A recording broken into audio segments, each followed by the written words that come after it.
What up YouTube, it's Misery Hates Company. In this video, we are going to talk about how Loki has come to Marvel Future Revolution in the form of a companion.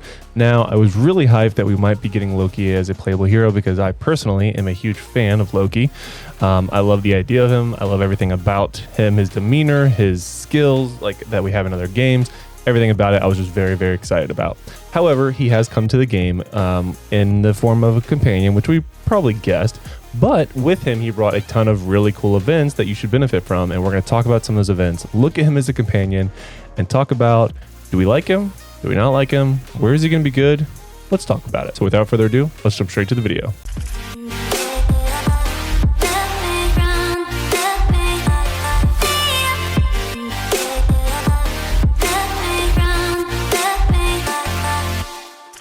All right, so first things first, let's go ahead and look at Loki as a companion. Again, I was really hoping we would get him as a playable hero, but here we are. As you can see, I do not have him yet. It looks like his attack, defense, and HP at base level is pretty balanced at 30, 21, and 204. His collection stat, which is so weird, is chill damage decrease. It's very odd. So yeah, that's an interesting one. Very niche. But anyway, looking at the bonus effects, stats effect accuracy, which is okay in some cases, and then some nice attack at 6-star, which I still to this day do not have a special companion at 6-star. So keep that in mind. Now let's look at his skill, because this is where it gets a little interesting. Mystic Meteor, 42-second cooldown, so a little bit longer than normal. Confuses for 1.1 seconds when the skill lands. Burns when the skill lands. Increases damage received by 20% for 6 seconds. Casts a spell in an area around the target to confuse enemies within range. Loki then drops a meteor on the target to deal 391% damage and applies a burn effect.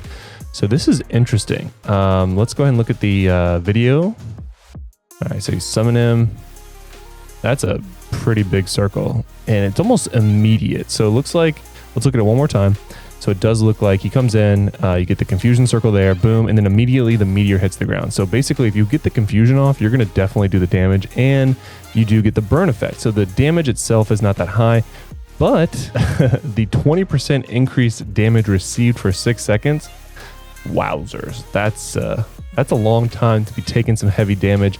And if you layer that on top of like a Scarlet Witch, where she could also confuse you or silence you or go invisible, I could definitely see where Loki would be good in both Dimension Duels as well as what else could he be good? Dimension Duels as well as a Mega War, because that is a very big circle. Again, percent damage is pretty low, but I actually might be pretty interested in Loki. Again, the collection stat is so weird, but again, I'm a big fan of Loki. I'm glad they made him pretty unique. It is a very long cooldown, but it is definitely good in select situations, and might be one of the companions I'm actually looking forward to.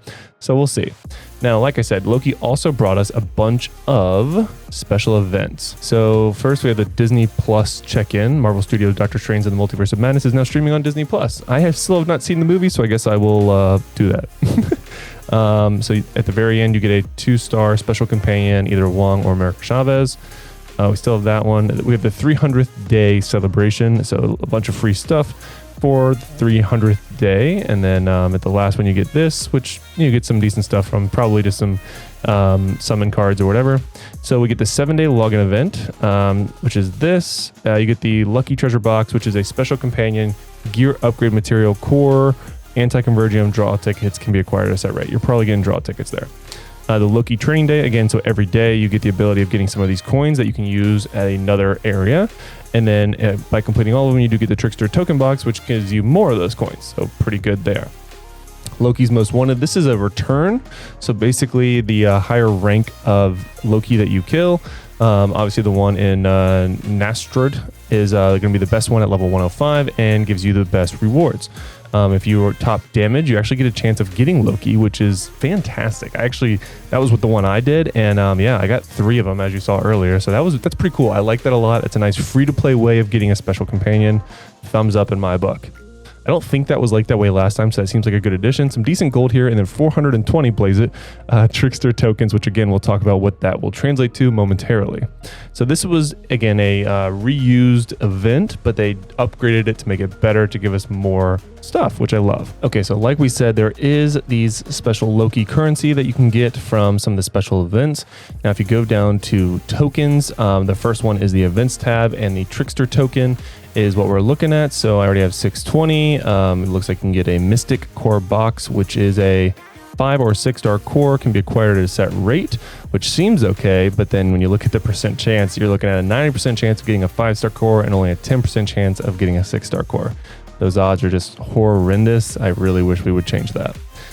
We do have the lucky boxes, which is nice. Again, you get, basically you're going to be getting the Anti-Convergium or a draw ticket. But it is cheap, and then you can also get the lucky draw ticket, which is a set rate at all of them. So you could be getting a ton, you could be getting one, you're probably getting just a couple. So probably the one is what you're going to be getting there. But even then, I would probably recommend going for that. At least that's what I will be pulling for. And then, of course, the Alpha Companion is the common or rare. Just, I mean, even as a free-to-play, it's not worth doing. A free-to-play, I would recommend going for like the lucky box. But even then, I mean, you get 5 of these lucky draw tickets. I'd still probably do that. The lucky draw ticket, so every costume draw, you get one of these boxes. Again, already talked about what that is. And the same for the every 10 card draw, every 10 companions, and every 20 dimension boxes. And it is repeatable, as it says. So the Master Arch one is the same one that we had. I think that might be it, but I would mention that if you wanted to, you could definitely double down on this companion event where it does require you to summon up to 100, and you do get some additional stuff. So take that for what you want. But yeah, so it could, maybe there's some value there. I don't know. But all in all, that's all we got from Loki. I am actually pretty interested in Loki. He seems to be a pretty decent companion, in my opinion, especially when you look at PvP, and more in particular at the group PvP, which is what I'm going to be focusing on in the very near future. Whenever we get Transmutate for Scarlet Witch, she is who I am doubling down on. I have her built out pretty nicely already. She's already at 1.3 mil with like no gear on her. I have the badges that I want, and I have a lot of special cards I'm ready to put on her, as well as maxed out potential and maxed out specializations. That's right, I've already maxed out both, so I'm very excited to be showing you guys some decent gameplay when it comes to Scarlet Witch in the end game whenever Transmutate comes to her, hopefully sometime soon. If you haven't seen the video where I talk about when I think Transmutate is coming to Scarlet Witch, check out this video right here, and that is going to give us the 2 options, at least in my opinion, of when we are going to be getting Transmutate for Scarlet Witch. Watch that video right now.